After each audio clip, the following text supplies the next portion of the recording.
안녕하세요. 짐승 새끼도 받은 은혜는 안 까먹는다고 하죠. 저는 얼마 전 20년 가까이 저의 인생을 바쳐 헌신한 가족들에게 크나큰 배신을 당한 여자입니다.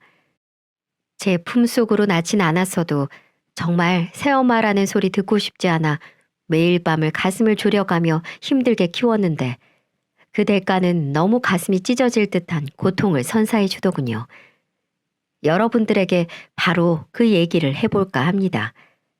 저는 지금까지 2번의 결혼 생활과 2번의 이혼을 했어요. 제가 이런 과정을 겪기 전까지는 이혼을 많이 한 사람을 볼 때면 분명 그 사람들에게 문제가 있으니 이혼당하는 거라고 생각했어요. 그래서 속으로 손가락질도 하곤 했었습니다. 그런데 저도 결혼을 하고 가정을 꾸리다 보니 내 뜻대로 되지 않는 게 바로 결혼 생활이더군요. 첫 번째 결혼을 했을 때는 전 남편과의 사이에서 아기가 생기지 않았어요. 병원을 가봐도 몸에 좋은 음식들을 먹어도 임신이 되지 않았어요. 3대 독자로 귀하게 자란 시댁 식구들은 나중에 제가 불임이라는 사실을 알고는 가차없이 쫓아내 버리더군요. 그러면서 그동안 2년 동안 결혼 생활을 해준 대가로 3천만 원을 주었습니다. 남편이란 작자는 시댁 식구 뒤에 꽁꽁 숨어 잘 가라고 손을 흔들어 주는 겁니다. 제가 그런 남자와 한 입을 덮고 잤다는 게 너무나 수치스러웠어요. 눈에는 눈물도 나오지 않았습니다. 어떻게 생각하면 잘된 일이라고도 생각했거든요. 내가 혹시라도 임신이 돼서 아이를 낳은들 저런 남편 밑에서 행복한 가정을 꾸릴 수 없었을 거라는 생각이 강하게 들었기 때문입니다. 그래서 결국은 33살의 나이에 첫 번째 이혼을 하게 되었죠. 아이를 가질 수 없는 저주받은 몸, 그건 여자에게는 시한부 선고나 마찬가지였어요. 특히나 저도 친정에서 외동딸이었기에 결혼하면 자식을 3명 이상 낳아서 집안이 북적북적 사람 나는 냄새가 나는 가정을 꾸리는 게 제 소원이었습니다. 하지만 이 비천한 몸으로는 그 소원을 이룰 수 없게 돼버린 거죠. 아이를 가질 수 없던 저는 그 이후에 누구와도 결혼을 꿈꿔보지 못했습니다. 종종 연애를 하긴 했었지만 제가 불임이라는 사실을 밝히는 순간 마치 약속이라도 한 듯 남자들은 제 곁을 떠나고 말더군요. 절 사랑한다고 무릎을 꿇고 프로포즈한 사람, 하늘의 별도 따다 줄 것만 같았던 그런 남자들까지도 불임이라는 2글자에 저를 벌레 보듯 쳐다보며 이별을 통보하더군요. 처음에는 자존심도 상하고 울기도 많이 울었지만 나중에 되니 그런 것도 적응이 돼서 눈물도 나오지 않더군요. 비참한 현실이었습니다. 그러다가 37살이 되어 한 사람을 만나게 되었고 그 사람은 나이는 42살에 아들 2을 키우고 있는 이혼남이었습니다.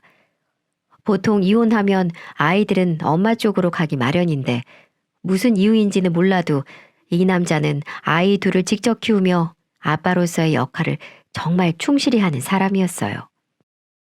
그를 만나게 된 건 제 직장 동료의 소개를 통해서였어요.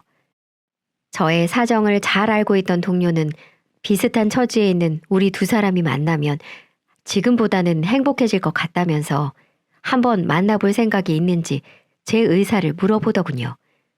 전 며칠을 고민하다가 한번 만나봐도 나쁠 것 같지 않다는 생각에 흔쾌히 수락을 하게 되었죠. 그리고 친하게 지내던 직장 동료가 소개시켜주는 거니 조금 기대를 했던 것도 사실입니다. 그렇게 저는 날짜를 잡아 한 커피숍에서 그 사람을 만나게 되었고 말끔하게 차려입은 그 남자를 처음으로 대면하게 되었죠. 그 남자는 첫 만남부터 제게 적극적으로 어필하기 시작했습니다. 본인이 왜 이혼을 했는지, 왜 자식들을 본인이 키우고 있는지, 심지어는 가족관계, 직장 등 서서히 알아가면서 알려줘도 되는 것들을 마치 외우기라도 한 듯 내뱉기 시작하더군요. 나중에 이유를 물어보니 자기의 현재 상황을 솔직하게 말을 한 다음 그걸 이해를 해줄 수 있는 여자를 만나고 싶어 그랬다고 우스갯소리로 얘기를 해주었어요. 아무튼 그렇게 첫 만남이 끝나고 2번째, 3번째 만남을 거듭하면서 그 사람의 진심을 알게 되었고 우리는 만난 지 9개월 만에 부부가 되기로 결정을 하게 됐습니다. 결혼식은 둘 다 한 번씩 다녀왔기에 거창하게 할 필요성을 못 느껴 양가 부모님을 모시고 조촐하게 진행을 했고, 신혼집도 현재 남편이 살고 있는 집에서 그대로 살기로 했어요. 그러다 보니 따로 혼수라든지 예물을 할 필요도 없었고, 양가 부모님은 서로 한 번씩 아픔을 겪은 만큼 이제부터는 서로를 소중히 생각하며 행복하게 살라고 격려를 해주셨습니다. 남편은 이해를 하기 어려울 만큼 좋은 사람이자 좋은 아빠였어요.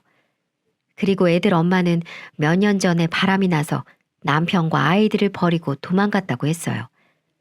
그 여자는 원래부터 자유로운 삶을 추구하면서 사는 여자였는데, 결혼 후 구속된 일상생활에 지쳤는지 어느 날부터 매일같이 밖으로 나돌기 시작했고, 결국은 다른 남자와 자유롭게 인생을 즐기며 살고 싶다는 쪽지 하나, 이혼 서류만 남긴 채 떠나버렸다고 하더군요.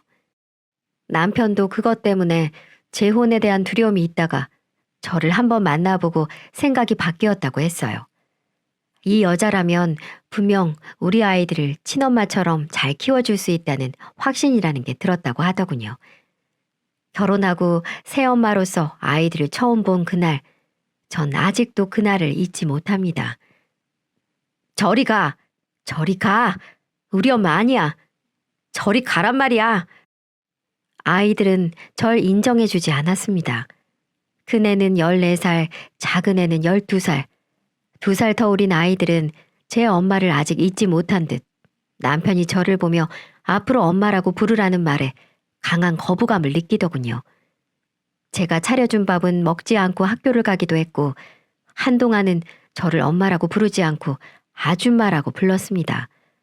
남편이 그때마다 아이들을 혼을 내다시피 하면 제 아빠 앞에서는 어쩌다 한번 엄마라고 말을 할 뿐, 저와 있는 자리에서는 역시나 아줌마, 저기요, 이런 식으로 호칭을 부르는 게 일상이었습니다. 하지만 저는 아이들을 이해해 주기로 했어요. 저 같아도 갑자기 이상한 아줌마가 찾아와 엄마라고 부르라고 하면 싫을 것만 같았거든요. 그래서 저는 아이들을 얼마가 걸리더라도 마음을 열어줄 때까지 기다려 주기로 했습니다. 그때부터 매일같이 아이들 교복을 다려주었고 정성스레 도시락을 만들어 주었죠. 그렇게 생활을 하니 시간이 정말 빠르게 지나가더라고요. 큰애는 고등학교에 입학하게 되었고 작은애는 중학교에 입학을 했습니다. 그러다 큰애가 제대로 학교에서 사고를 치는 일이 벌어졌습니다. 같은 학교 학생 한 명을 7명이서 집단으로 따돌림을 했다는 거였어요. 돈을 뺏는 것은 물론이고 심하게 폭행까지 했다고 하더군요. 피해 학생은 전치 8주가 나올 정도로 심각하게 다친 상황이었고요. 저는 선생님의 연락을 받고 회사에 출근한 남편 대신에 학교에 불려가게 되었죠. 직접 가서 들어보니 잘못하면 퇴학까지 당할 수 있는 심각한 상황이었습니다. 그 자리에는 담당 선생님, 교장 선생님, 가해 학생의 부모들, 피해 학생 부모님들이 모두 모여있는 상황이었죠. 가해 학생들 부모님들 중에는 제발 퇴학만은 막아달라고 피해 학생들 부모에게 무릎까지 꿇는 부모님들도 있었어요. 저도 우리 아들을 낙오자로 만들 수가 없어 무릎을 꿇었습니다. 어머님, 아버님, 죄송합니다. 모두가 다 제 잘못이에요. 제가 가정교육을 잘못 가르쳐서 일어난 일입니다. 제가 이렇게 빌겠습니다. 피해 보상 원하시는 만큼 해드릴게요. 그러니 제발 선처 부탁드립니다. 여기서 우리의 낙오자 되면 평생을 낙오자로 살 거예요. 사람 한 명 살린다 생각하시고 제발 부탁드립니다. 이렇게 전 살면서 한 번도 꿇어보지 않은 무릎을 우리 아들 선우 때문에 꿇게 되었습니다. 그런데 그 순간 제 이런 마음을 무참히 깨버린 일이 벌어졌습니다. 지랄하네. 엄마도 아닌 주제에 어디서 엄마 타령이야? 그 순간 교장실은 침묵의 도가니에 빠져야 했고 부모들끼리 속닥이기 시작하더군요. 선우야, 그게 무슨 말이니? 아직도 상황 파악이 안 돼? 조용히 있지 못하겠어? 왜요? 내 말 맞잖아. 당신 내 친엄마 아니잖아. 아빠랑 바람나서 우리 엄마 쫓아내고 우리 집 들어온 거잖아. 제 말 틀렸어요, 아줌마? 이러는 겁니다. 바람이라니, 선우 제 엄마가 바람 펴서 자기들을 버리고 도망간 걸 애써 부정하고 싶은 걸로 보였습니다. 언젠가는 엄마가 다시 돌아올 거라 믿었던 선우는 그 꿈이 무참히 깨어져 버리자 그동안 저에 대한 분노와 원망이 있는 듯 보이더군요. 결국 저는 다른 부모들의 눈총을 받으며 그 자리에서 나올 수밖에 없었어요. 그날 학교를 다녀오고 너무 충격을 받아 아무것도 손에 잡히지 않더군요. 내가 이 아이들을 앞으로 어떻게 키워야 하나? 왜 내가 이런 대접을 받으며 이 집에서 살고 있을까? 그런 마음이 들더라고요.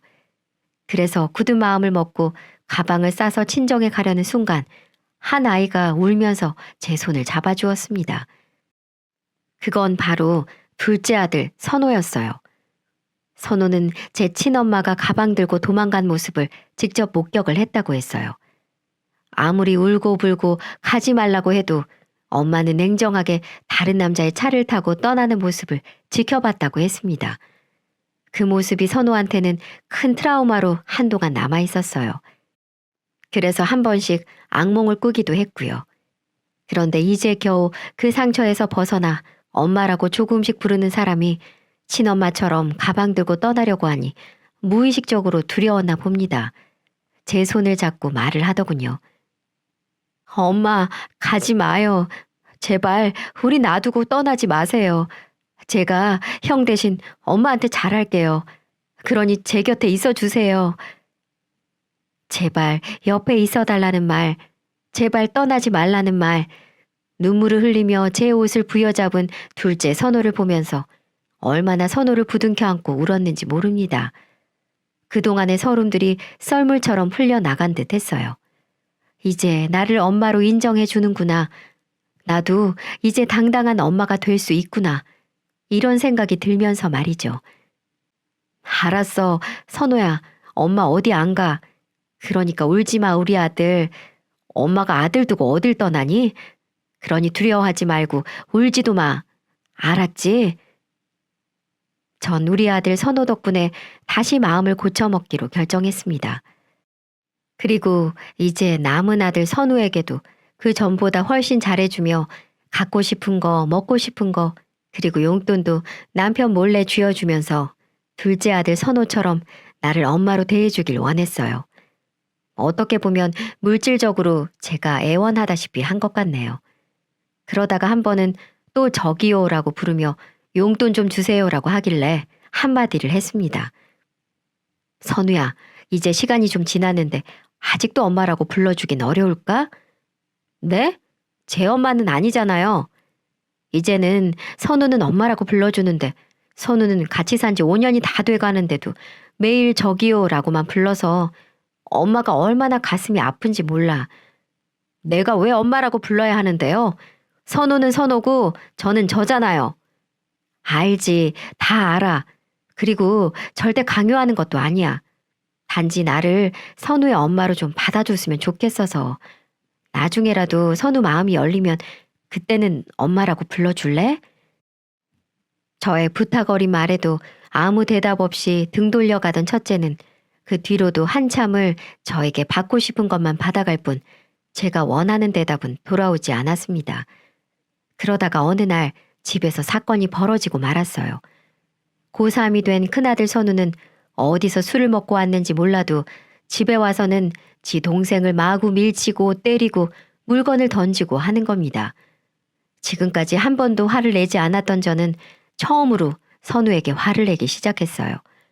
술을 먹고 온 것도 문제였지만 집에서 동생을 마구 때린 점, 그리고 이것이 점점 머리가 커지더니 제 아빠에게도 반항을 하고 못된 짓만 골라서 하는 모습들로 인해 언제 한번 크게 혼내줘야겠다고 생각을 했는데 마침 그날 제가 크게 야단을 치기 시작했죠. 선우야, 너 그만두지 못해? 동생한테 그게 무슨 행동이야? 너 진짜 점점 왜 이렇게 못되져? 뭐가 문제야 대체? 이렇게 말을 해도 선우는 저를 밀치며 더 난리를 치더군요.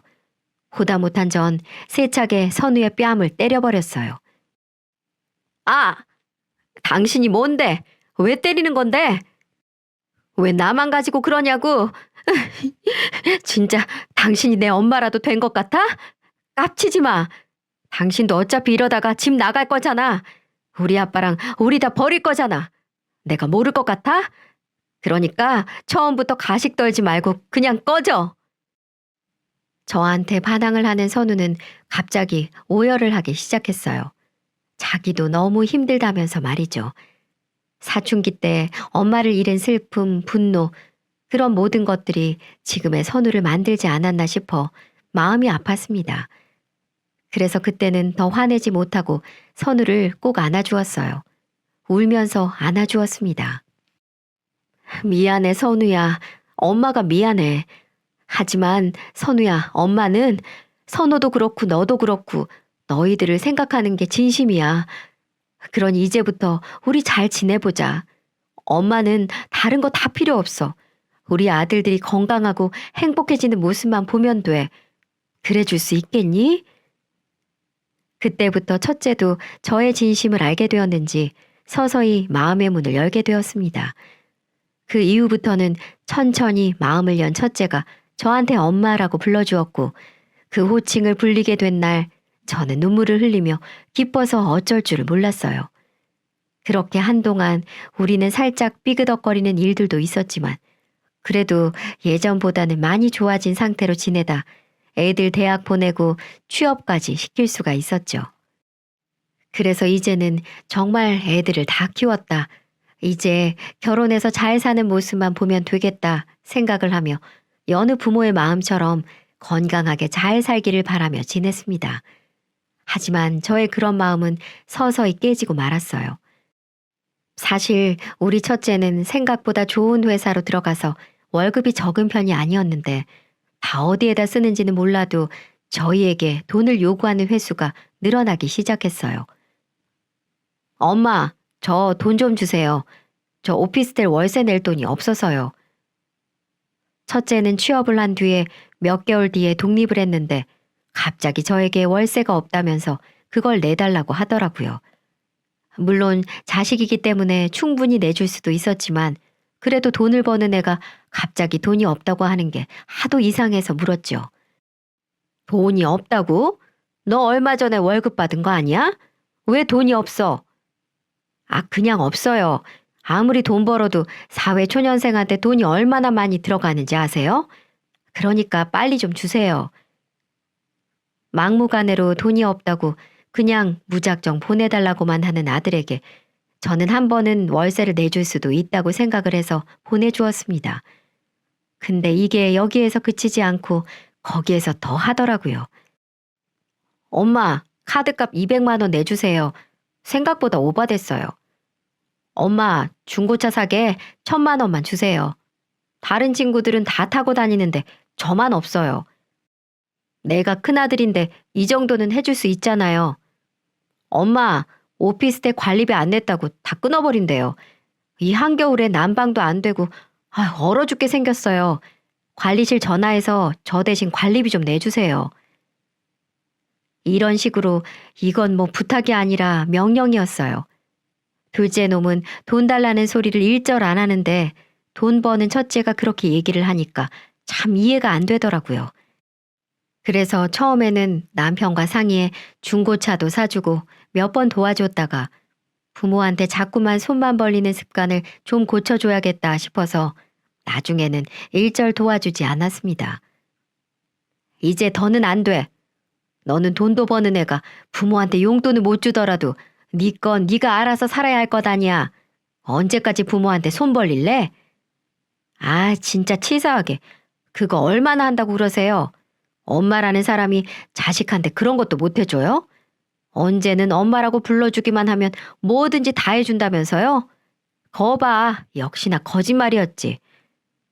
적반하장으로 화를 내는 첫째를 보면서 저는 더욱 독하게 마음을 먹기로 했어요. 이제 네 아빠와 나는 너네들 키우느라 할 만큼 했다.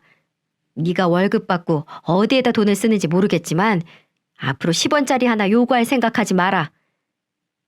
이렇게 냉정하게 말을 해버렸습니다. 그렇게 말하니 한동안은 지도 생각이 있는 건지 돈을 요구하지 않았어요. 그래서 저는 이제야 정신을 차렸나 싶었습니다. 그렇게 한동안은 아무 문제 없이 지냈죠. 그러다가 선우가 결혼한다는 소식을 전하면서부터 큰 문제가 생기기 시작했습니다. 남편은 어느 날 선우한테 연락이 왔다면서 결혼할 여자가 있다고 말을 했다는 거예요. 그래서 전 그 소식을 듣고 너무 기뻤습니다. 아들이 결혼을 한다는데 기쁘지 않을 엄마가 어디 있겠어요? 그런데 몇 달이 지나도 집에 한 번도 그 결혼한다는 아가씨를 데리고 오지 않는 겁니다. 그래서 남편에게 물어보게 되었죠. 여보, 선우는 결혼할래 안 데리고 온대? 왜 이렇게 소식이 없어? 아, 뭐 나중에 소개시켜 준다고 하더라고. 알아서 하겠지 뭐. 남편은 선우가 알아서 하게 냅두라는 말만 하고는 별다른 이야기를 하지 않기에 저도 그냥 기다리기로 했어요. 그러다가 제게 불행이 찾아오게 되었습니다.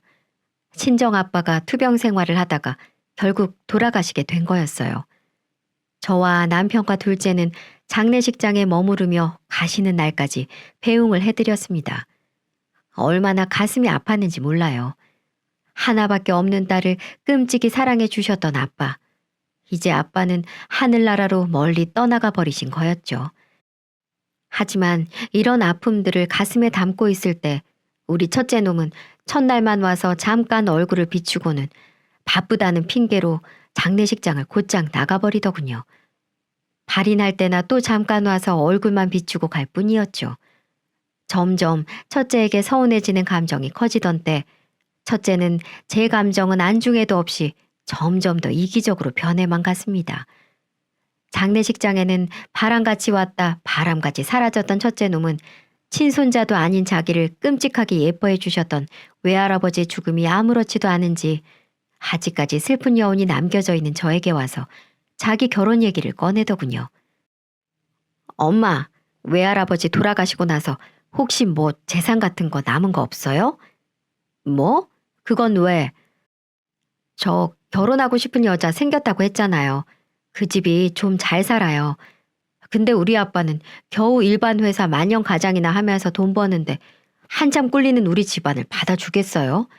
그러니까 신혼집으로 들어갈 아파트라도 좋은 걸로 해야 할 것 아니에요.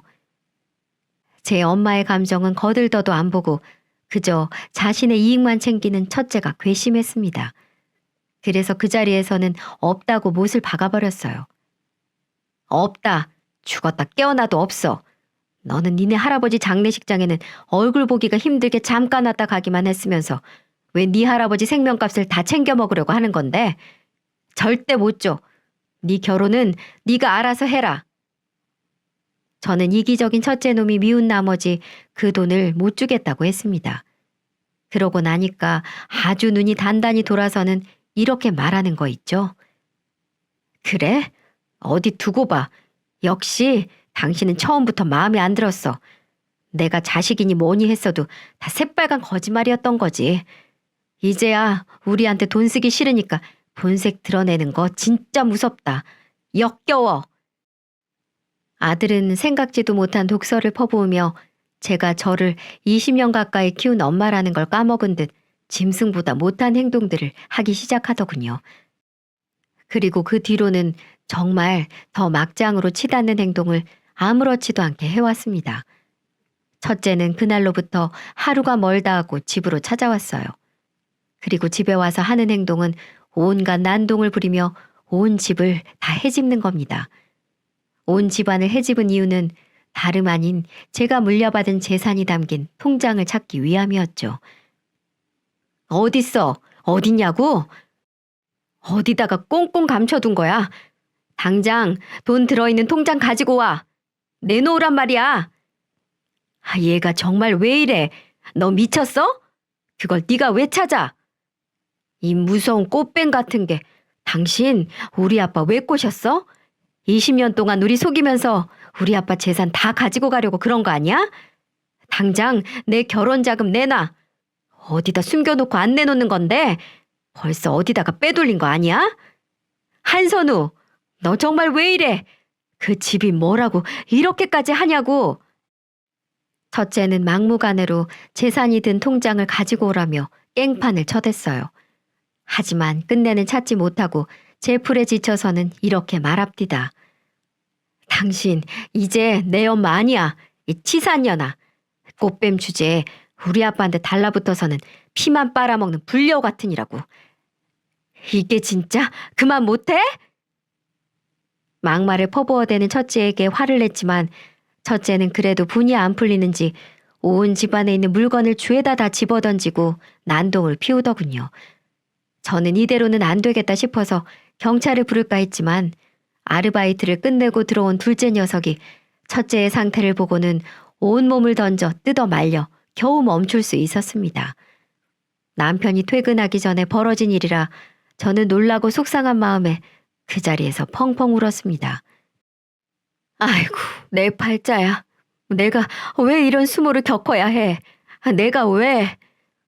닥쳐. 당신 이제 내 엄마 아니니까 나한테 엄마 대접 받을 생각 추호도 하지 마.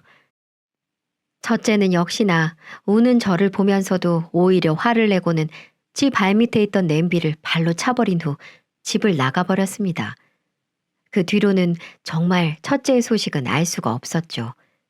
저도 속상한 마음에 첫째를 더 찾지 않았고 그 뒤로 더 나빠질 것도 없어 보였던 저희 사이는 결국에는 돌이킬 수 없는 사이가 될 만큼 큰 서운함과 충격을 받게 되는 사건이 발생하게 되었어요. 장례식이 끝나고 얼마 뒤에 친정에서의 정리가 끝나고 난 뒤 헛헛한 마음으로 지내고 있는데 아침부터 형하고 약속이 있다며 나간 둘째에게서 전화가 왔습니다. 그리고 전 그 전화를 받고 충격을 받고 말았어요. 충격적이게도 둘째도 모르고 나간 그 자리는 첫째의 상견례 자리였고 그 자리에는 둘째가 아주 희미하게 기억하고 있는 친엄마가 저 대신 자리를 하고 있다는 소식을 전화를 통해서 알려주더군요. 얼른 와보라며 장소를 찍어 보내준 걸 보고는 냅다 택시를 타고는 달려갔습니다. 심장이 떨려오고 식은땀이 줄줄 흐르고 택시를 타고 가는 동안에 1분이 1시간처럼 느껴지며 발만 동동 구르며 제가 생각하는 그런 일들이 벌어지지 않기만을 간절히 기도하며 그곳으로 향했습니다. 하지만 상견례 자리에 들어선 순간 제 바람은 무참히 깨지고 말았어요. 그 자리에는 내 남편과 첫째 놈 그리고 저를 반겨준 둘째와 사돈될 사람들이 마주보고 앉아 즐거운 분위기가 연출되는 상황이었어요. 저는 그 모습을 보고 분노에 찬 목소리로 소리를 질렀습니다. 너네 지금 뭐하고 있는 거야? 저의 등장과 물음에 상견례장에 있는 모든 사람들의 눈빛이 저를 향하는 바람에 첫째는 매우 당황을 했고 사돈 되실 분들은 제게 누구냐고 말을 꺼내게 되었죠. 저기 누구신가요? 자리를 잘못 찾아오신 것 같은데. 그러자 누나를 빠르게 굴리던 이 첫째 놈이 의아한 얼굴빛으로 쳐다보고 있는 사돈댁의 눈치를 보면서 헛소리를 하기 시작하더라고요.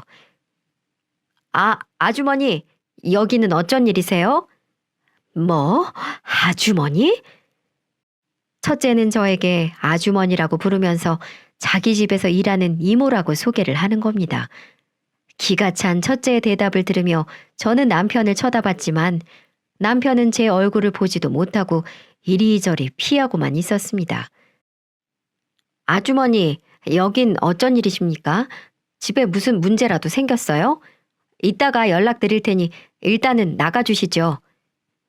라고 첫째는 다시 한번 말을 하더군요. 그래서 저는 모든 진실을 폭로하기 시작했어요. 내가 가정부야? 내가 니네 가정부냐고.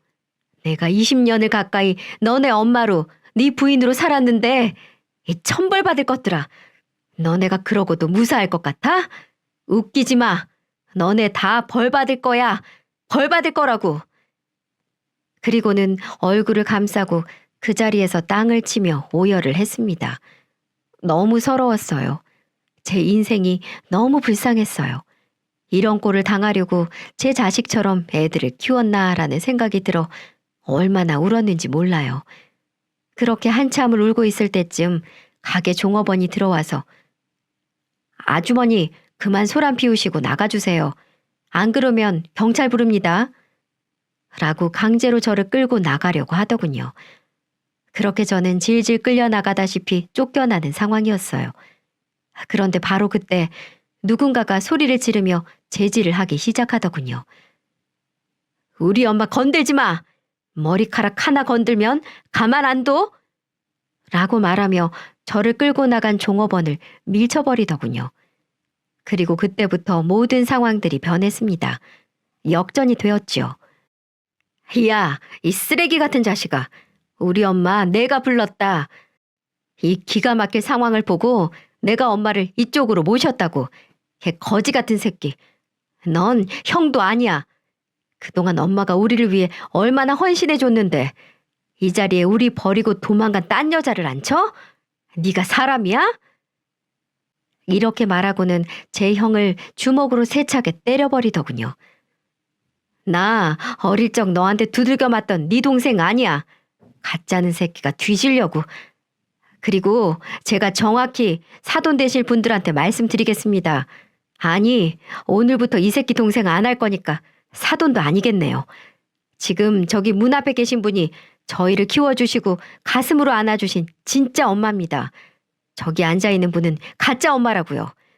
우리를 낳아주고 제가 12살 때 바람나서 도망가 버린 더러운 여자라고요.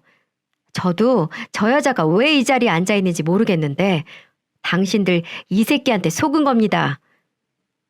그러자 상견례가 발칵 뒤집혀지고 말았습니다. 자네 말해보게. 저 말이 사실인가? 저분이 20년 동안 키워주신 분이 맞으셔? 첫째 놈은 아무 말도 하지 못했습니다. 그러자 둘째가 네, 맞습니다. 못 믿으시겠으면 이걸 보십시오. 그렇게 말하고는 핸드폰을 꺼내더니 주민등록 등본을 보여주는 겁니다.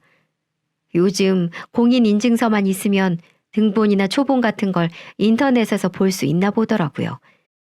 그 등본을 본 사돈네는 큰 충격을 받은 듯 했어요. 거기 두 번째 칸에는 제 이름이 명확히 찍혀 있었거든요. 그리고는 이 결혼 없던 걸로 하세. 이렇게 제 부모도 몰라보고 막무가내로 사는 인간한테는 우리 딸 못 줘. 다시는 연락하지 말게. 이렇게 말하고는 딸을 데리고 나가버리셨습니다. 그야말로 남편과 첫째 놈의 잘못된 선택으로 인해 모든 가족들이 갈기갈기 찢어지는 사건이 벌어지고 만 거였죠. 그 생모라는 사람은 그래도 쪽팔리는 건 아는지 쥐새끼처럼 졸졸졸 도망가더군요. 나중에 들어보니 첫째 아들 대학교 4학년 때부터 이 친모라는 사람이 찾아온 걸로 보였습니다. 그때부터 지금까지 친분을 유지해 온 걸로 보였고요. 그동안에 취업을 해서 직장을 다녀도 돈이 없었던 이유가 월급을 받는 족족 전부 이 여자에게 바치느라 돈이 없었던 거였어요. 그래서 매번 제게 손을 벌렸던 거였습니다. 너무 괘씸했어요. 월급 받았다고 내복 한 벌 사준 적이 없던 놈이 그동안에 친모에게 돈을 해다 바치고 있었다니. 저는 그런 말들을 듣고 상견례 일도 그렇고 이제는 정말 인연을 끊어야 되겠다는 생각을 하게 되었죠. 그리고 무엇보다 남편에게 큰 배신감을 느껴 이혼을 결심하게 되었습니다. 누구보다 믿었던 사람, 언제나 내 편이라고 생각했던 남편의 이중적인 모습에 저는 치를 떨고 말았어요. 그래서 통보를 하게 되었죠. 여보, 정말 미안해. 첫째가 하도 간곡하게 부탁을 해서 그랬어. 지 친엄마 축복받으면서 결혼하고 싶다고 울면서 이야기를 하는 통에 아유, 정말 미안하오. 미안해. 됐어. 당신도 그 여자한테 가서 살아. 첫째 데리고 가서 살라고. 상견례장에서는 생판 남인 것처럼 하더니 왜 이제 와서 빌고 지랄인데? 나 이제 당신 부인으로 못 사니까 당장 이혼해. 저는 남편에게 이혼을 요구했고 그 자리에서 집을 나와버렸습니다. 결국 남편이 이혼을 받아들이지 않자 저는 소송까지 가게 되었죠. 그리고 5개월 후 모든 소송이 제게 유리한 쪽으로 판결을 받게 되었습니다. 왜냐하면 저는 이 집안에 정말 헌신했을 뿐 제가 잘못한 건 단 하나도 없었거든요. 법원도 그런 부분들을 정상 참작해 주는 걸로 보였습니다. 그리고 제가 승소하던 날 첫째와 남편에게 이야기를 했습니다. 나는 네가 결혼한다고 하기에 아무리 미워도 내 자식이라고 생각했기에 신혼집 구하는데 보태려고 했다. 근데 네가 나를 엄마 취급도 안 하고 먼저 내쳐준 덕분에 돈 아꼈어. 너무나 고맙구나. 너무 고마워서 춤이라도 추고 싶은 심정이야. 그리고 다시는 보지 말자. 그러자 첫째는 갑자기 제게 무릎을 꿇기 시작하더군요. 엄마, 미안해요. 내가 죄송해요. 다 잘못했어요. 그러니까 저 좀 다시 자식으로 받아주세요. 그리고 한 번만 도와주세요. 내 친엄마라는 사람 믿는 게 아니었어요.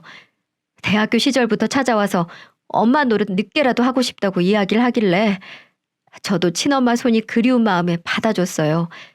근데 저 취직하고 나니까 힘들다고 돈 좀 달라고 하시길래 그때부터 드렸는데 제가 결혼한다고 하니 자기한테 돈 맡기라고 해서 제가 대출받은 돈까지 싹 다 맡겼는데 결국 돈 들고 도망갔어요. 저 한마디로 거지 됐다고요. 대출이자 못 내서 신용 불량자 될 처지입니다. 저 좀 도와주세요. 그걸 왜 나한테 와서 사정하는 건데? 나를 먼저 내치고 외면한 건 너야. 네 아빠한테 말해. 근데 모르겠다. 돈이 재산 분할하고 빚 갚고 나면 얼마 남지도 않겠네. 그리고 이제 와서 용서해달라고, 내 자식으로 받아달라고? 어림도 없는 소리 하지 마. 너는 이제 내 자식 아니야. 당신도 내 남편 아니고 이제 다시는 보지 말자. 이 나쁜 것들. 이라고 말하며 박차고 나와버렸습니다. 그 뒤로도 몇 번 오던 그들은 제가 정말로 경찰에 신고를 해버리니 그 다음부터는 아예 찾아오지 못했습니다. 참, 저의 모든 모성애와 사랑을 가슴으로 낳은 아이들에게 쏟아부으며 키운 결과가 이렇게 나오니 정말 씁쓸하더군요. 근데 오히려 다시 생각해보면 내 인생을 다시 되찾을 수 있는 계기가 된 것 같기도 해서 지금이라도 그 둘에게 벗어난 것을 다행이라고 여기며 지내고 있습니다. 여러분, 나만이 내 인생을 바꿀 수 있고 아무도 날 대신해 줄 수 없다는 말 들어보셨나요? 저는 지금 생각해보면 결혼을 통해서 제 인생을 바꿔보려고 했던 것 같습니다. 하지만 제가 아닌 이상 누구도 나의 인생의 행복을 보장해 주진 않더라고요. 그래서 저는 이젠 남은 인생이라도 결혼이라는 굴레와 속박에서 벗어나 저만의 인생을 찾아 살아보려고 합니다. 지금은 둘째와 집을 얻어 같이 살고 있어요. 둘째의 굳은 강단이 없었다면 저는 여차 없이 쫓겨나서 불쌍한 인생을 살았을지도 몰라요. 둘째도 그 일이 있은 후 혹시라도 안 좋은 일이라도 당할까봐 얼마나 저를 끔찍이 챙기는지 모릅니다. 어디 외출이라도 하면 불안하다며 얼마나 연락을 해오는지 몰라요. 이렇게 뒤돌아보니 정말 자식들도 누가 제 사람인지 구별이 되더군요. 많은 아픔과 상처를 받았지만 이제는 우리 둘째와 함께 남은 인생 행복하게 살아가려고 노력하고 있습니다. 앞으로는 둘째가 잘 되는 것도 보고 저도 저만의 편한 인생을 살면서 웃으며 지내고 싶네요. 그리고 그렇게 살기 위해 노력할 거고요. 그러니 여러분도 우리 둘이 같이 살 앞날을 응원해 주세요. 그리고 부디 행복해지길 바라는 저의 바람이 이루어질 것도 같이 응원해 주시고요. 저도 여러분의 인생을 응원하겠습니다. 긴 사연 들어주셔서 감사합니다.